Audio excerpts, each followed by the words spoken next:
አራዳ ቅዳሜ እንደቀጠለ ነው። አሁን ደግሞ አራዳ ዜና ላይ ደርሰናል። እነዚህ በሳምንቱ የተሰሙ እውነተኛ ዜናዎችን ከቀልድ ጋር አዋስተን የምናቀርብላችሁ እኔ ናሆም በየነ እኔም ማዝመራው ሙሉ ሰው በጋራ በመሆን ነው። አራዳ ቅዳሜ ዜና ተጀምሯል። የማሊው ጠንቋይ ዓለምን ጉድ እያስባለ ነው። ማሊ ከቱኒዚያ ጨዋታ አድርጋ ስታልፍ እንግዲህ በ90+6 ደቂቃ ላይ ፔናልቲ ያገኘችው በእኔ ጥንቆላ የተነሳ ነው ሲል ተናገረ ጠንቋዩ እና ከዛም ቀጠለና ዋንጫውንም አመጣላችኋለሁ ሲል መናገር ጀመረ። ዋንጫ እንግዲህ እንደዚህ ቢገኝ ኖሮ ስቴዲየም አካባቢ ላይ እንዳለ አዋቂ ቤቶች ይከፈቱ ነበር። ስቴዲየም አካባቢ አዋቂ ቤት ነው ይባው ካምቦሎጆ እንዳለ እጣን በእጣን በግ በበግ ይሆን ነበር። ዋንጫ በጥንቆላ ቢገኝ ኖሮ የአፍሪካ ዋንጫውን ማሊ እንድታልፍ ወይም እንድታሸንፍ ከፈለጋችሁ $38,000 ከፈሉኝ ያለው ጠንቋይ $38,000 ተከፍሎ አንተ ብቻ ሀገራችን ማሊን የአፍሪካ ዋንጫ እንድታሸንፍ አድርግ ተብሎ በማሊ መንግስት ተነገረው። የማሊ መንግስትም አምኖ ተቀበለ ማለት ነው። ይሄ የማሊ መንግስት እንግዲህ ለኳስ ጠንቋይ ካናገረ መሰረተ ልማት ሲባልም ጠንቋይ ቤት ሊሄድ ነው ማለት ነው። እንዴት ነው አባብዬ እዛ ጋር አስፋልት ላድርግላቸው ወይስ ፒስታ ይሁን ውሃ ይቀጠልላቸው? በእነሱ ፍቃድ መሆኑ አይቀርም። እኔ በጣም ኮንፊደንሱን በጣም ነው ያደነኩለት፣ በራስ መተማመኑ። አዎ ማለት $38,000 በማሊ ደግሞ በጣም ብዙ ብር ነው፣ በእኛ ትንሽ ነው። ማሊ ኖረ ነበር አዝም። አዎ ማሊ እኮ ምን ያው ኢትዮጵያ በለው እኮ አረንጓዴ ቢጫ ቀይ ነው። ያው ባንዲራው ተመሳሳይ ነው። አዎ ሙዚቃችንም የጂጂና የእንትናን በትክክል ማን ነበረች? ማሪያ ኬቪ አይደል? ኦሮተው ኦሞ ሳንጋሪ ማሪያ ማኬባማ አይውል አንተ አሁን ደቡብ አፍሪካ መልከም ወደ እነሱ ሊመሳሰል ወደ ደቡብ አፍሪካ አንድ አይነት ነው። ጂጂንና ኦሞ ሳንጋሪን ያው አንድ ሳንቲም ሁለት ገጽታ አንበላችሁ እና እውነቴን ነው የምነግርህ በጣም ነው ያደነኩት እሱ። እኛም ሀገር እኮ አሉ እንደዚህ አይነት እንደሱ አይነት ሰዎች አዋቂ ነው የሚባሉት። አዋቂ ነው የሚባሉት እኔ አላልኩም።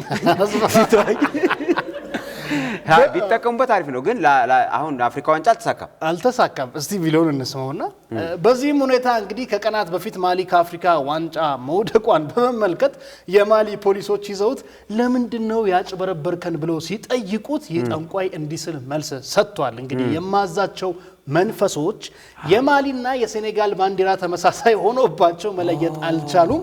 እኔ ሳዛቸው የሀገራችንን ባንዲራ በደንብ አላስረዷቸውም ነበር። በዚህም ምክንያት ጥንቆላው አልተሳካም። ማሊ መስሏቸው ሴኔጋሎች ዋንጫውን እንዲበሉ አድርገዋል ብሏል። እና አይደለም ማን ነው ያስረዳው? ማን ነው መንፈሶችን? ጠንቋዩ። እኔ ግን ምን መሰለኝ መጣለኝ አስሜ የማሊ ባንዲራና የሴኔጋል ተመሳሰለ ብሎ ለሴኔጋል ከሰጠ እንዴ ከኛም ሀገር ጋር ቅድም ይመሳሰላል። ለምንድን ታዲያ አፍሪካ ዋንጫ አልገባ ነው? ወይኔ ብንጫወት እንደውም እኛ ነበር የምናሸንፋት ማሊ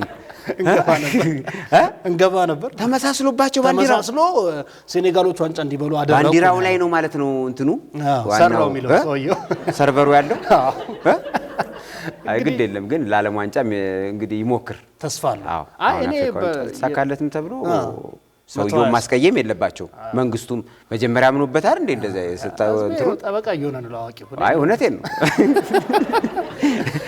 አንድ ድል ይስጡት።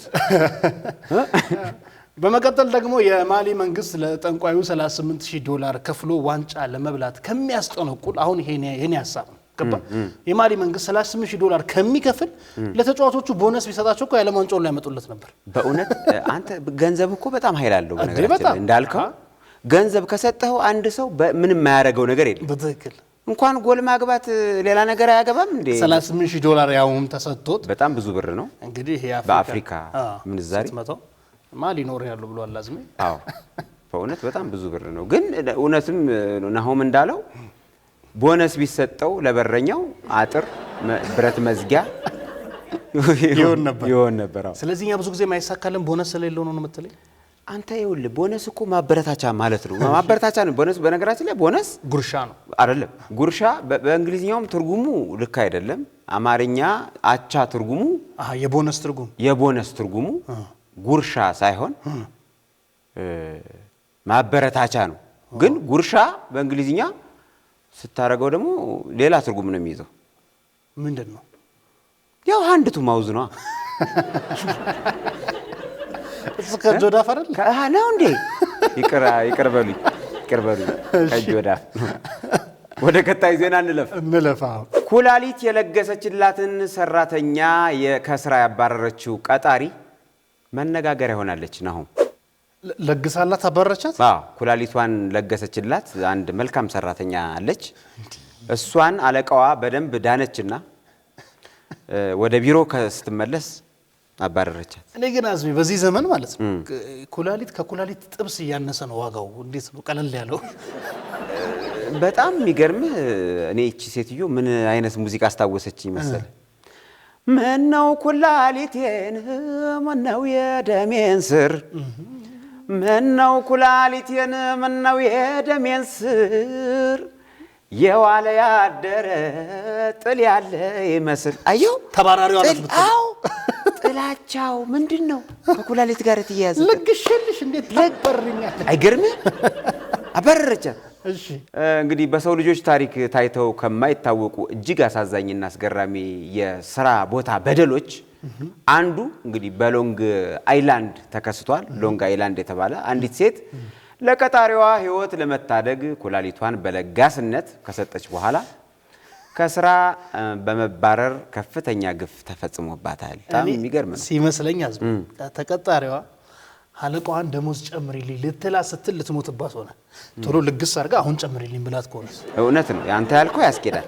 ግን እኔ የሚመስለኝ ደግሞ አንቺ ካስቀየርኩት በኋላ አይደል እንደ ያወቅኩት የተወጋ ኩላሊት ለኔ የተወጋ ኩላሊት ስንት ነገር ያረክሽበትን ኩላሊት እና በጣም ከባድ ነው ኩላሊት በእኛ ሀገር እንግዲህ ከባድ ነገር ነው። ኩላሊት መለገስ ማለት ጣት ተቆርጦ አይጣል የሚባለው ነገር አለ አይደል?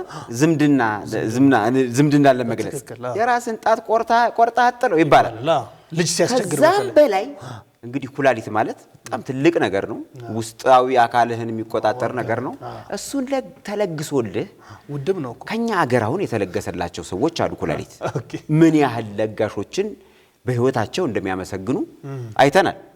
እቺ ሰው ግን ኩላሊቷን ለሰጠቻት ሰው ቀጥታ መጣ የከፈለቻት ከስራ ማፈናቀል ነው። ምን ትላለህ እዚህ ላይ? ሰጥሽ ስጦታ ይሄን ነው ተባረሻል። ላንቺ ያለኝ የምችለው ስጦታ ይሄ ነው ብላ ከስራ ገበታ አፈናቅላታለች። እንግዲህ እንደ አውሮፓውያን አቆጣጠር በ2011 ደቢ ስቲቨንስ የተባለችው ሰራተኛ እንግዲህ አለቃዋ የኩላሊት ንቅለ ተከላ እንደሚያስፈልጋት በተረዳች ጊዜ የእርዳታ እጇን ለመዘርጋት ወሰነች። ምንም እንኳን እንግዲህ የሷ ኩላሊት በቀጥታ ላለቃዋ ባይስማማም በኩላሊት ልውውጥ ፕሮግራም አማካኝነት ከሌላ ነጋሽ እንዲገኝ በማድረግ የአለቃዋን ህይወት ታድጋ ነበር። ይሁን እንጂ ከቀዶ ጥገናው በኋላ ስቲቨንስ የጤና እክሎች አጋጥሟት ለማገገም የተወሰነ ጊዜ እንድታርፍ ብትጠየቅም አለቃዋ ግን በማገገም ላይ በነበረችው ሰራተኛ ላይ ከፍተኛ ቁጣ ማሳየት ጀመረች። ይሄ በጣም ጭካኔ ነው። ተለዋወጠች ነው ምናልባት የኩላሊቱ ባህሪ ይሆን ማለት የሰጠቻት ኩላሊት የሚያስቆጣ ቢሆን የሚበሳጭ ሰው ኩላሊት ተሰጥቷት ቢሆን ገባ እንደዛ ነው ቆሚው ነው። አንድ ኩላሊት ከሰጠቻት ምናልባት እንግዲህ የሕክምና ባለሙያዎች ሌላ ጊዜ ሊያስረዱ ይችላሉ ይሄን ነገር። አንደኛው ኩላሊት ከሌላኛው ኩላሊት ጋር ላይጣጣም ይችላል ብዬም አስባለሁ። አንደኛው ኮፌል አድርጓል። አሃ ነው ሁለቱ ፌል ሲያደርጋል የሚለገስልህ። ኦኬ ስለዚህ እስኪ ለማንኛውም የጤና ባለሙያዎች እዚህ ላይ ትልቅ ምክር ከናንተ እንፈልጋለን። ስቲቨንስ እንግዲህ ወደ ስራ ከተመለሰች በኋላም በወሰደችው እረፍቶች ሳቢያ እንግዲህ ስድብና ተደጋጋሚ ጫና ይደርስባት የነበረ ሲሆን በመጨረሻም ኩላሊቷን በሰጠች በአንድ አመት ጊዜ ውስጥ የስራ አፈጻጸም ዝቅተኛ ነው በሚል ሰበብ ከስራ ተባረረች ማለት ነው። ለዚህ ነው ብዙ አታሽቃብጡ ምለው። አው ላለቃ በቃ ስራን እሺ ኩላሊት አንዳንድ ሰራተኛ ላለቃው ያጎበድዳል ይባላል፣ ያለቀልቃል ይባላል። እንግዲህ በተለያየ መልኩ ሊሆን ይችላል። በነገራችን ላይ ማለቀለቁና ማጎብደዱ በተለያየ መልኩ ሊገለጽ ይችላል። አንደኛ አለቃውን ሲያይ ጠብርግፍ ሊል ይችላል። ሁለተኛ ጸጉሩ ላይ ወይም ደግሞ ኮቱ ላይ የተወሰኑ ብናኞች ምናምን ካሉ ያራግፍ እንደዚህ ሊያራግፍ ምናምን እፍ ሊል ይችላል። ኩላሊት ነቅሎ ተሰጥቶ አለቅልቆ እንደዚህ አይነት የሥራ መባረር አደጋ ሲደርስበት በጣም ይሄ ያሳዝናል በእውነት። አለቆችም አንዳንዴ የሚያጎበድዱ ሰራተኞችን በቃ ማክበር ነው እንጂ ለእኔ ያህል መባረርም የለባችሁም ብዬ ነው። በስንቱ ተበድለው አይደል? ይህ አሳዛኝ ክስተት በወቅቱ እንግዲህ ከፍተኛ መነጋገሪያ ሆኖ የቆየ ሲሆን ተበዳይዋ ሰራተኛ በአለቃዋ ላይ የሰብአዊ መብት ጥሰት ቅሬታ አቅርባለች። ጉዳዩ በስራ ቦታዎች ላይ ሊኖር ስለሚገባው ስነ ምግባርና የሰራተኞች መስዋዕትነት እስከምን ድረስ መሆን እንዳለበት ትልቅ የክርክር አጀንዳ ሆኖ አልፏል። ይገርማል። እኔ ግን እውነት ለመናገር ለማንም ቢሆን አለቃም ሆነ ምንም ሆነ ይሄ በጣም የሰራተኛዋን ደግነት ነው ማይበት ነው። በጣም ትልቅ ቀልዱ ሆኖ በእውነት እንደዚህ አይነት ሰው በቃ ትክክለኛ ሰው ማለት ለሌላ ሰው መኖር ነው።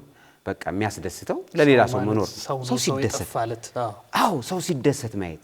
እኔ ላንተ ኩላሊቴን ብሰጥህ ላንተ ያለኝን ለሰው ያለኝን ፍቅር ነው የሚያሳይ። አልቀበልም ሲጀመር እንደማትጠይቀኝ አውቃለሁ። ሲያምርህም ይቀር በራስ ዘፈን ነው የመጣው።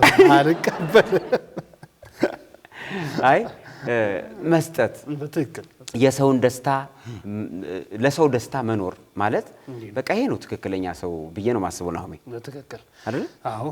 ሰክሮ ከመንዳት ለመዳን መኪናቸውን እየገፉ የሄዱት ጓደኛሞች መንገድን በመዝጋታቸው ተቀጡ። አየህ፣ አሽከርክር ረጋ ብለህ የሚለውን ነገር በተግባር ነው የኖሩት። ሰክረው ከሚነዱ መንገድ ላይ አስፋልት ላይ መኪናቸውን ገፉት። አልገባኝም ነው እየገፉ ሊወስዱት ነው።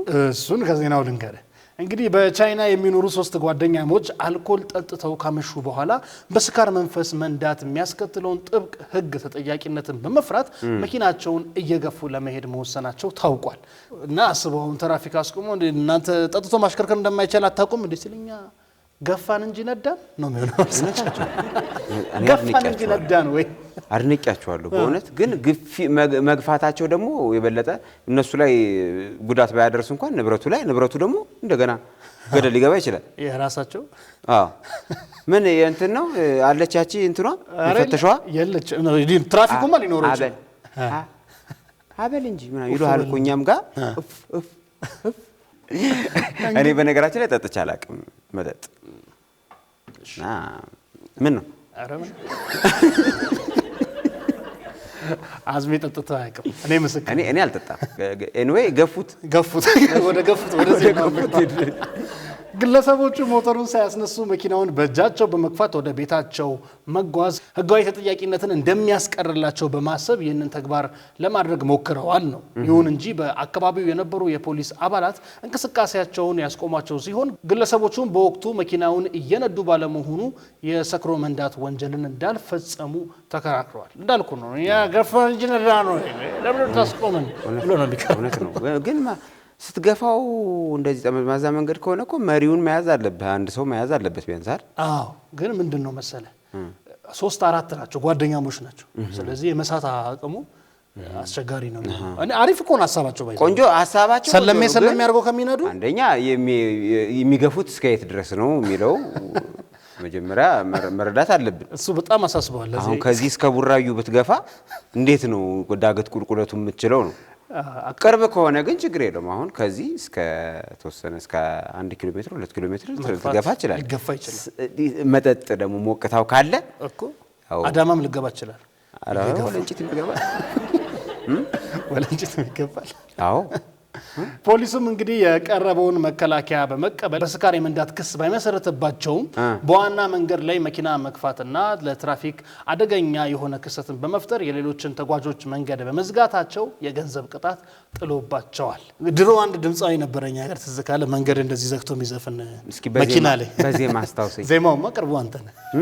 ለዜማማ ቅርቡ አንተ መኪና ዘግቶ እድሜ በሙሉ ወይም ዋጆ ስናፍቅሽ ኖሬ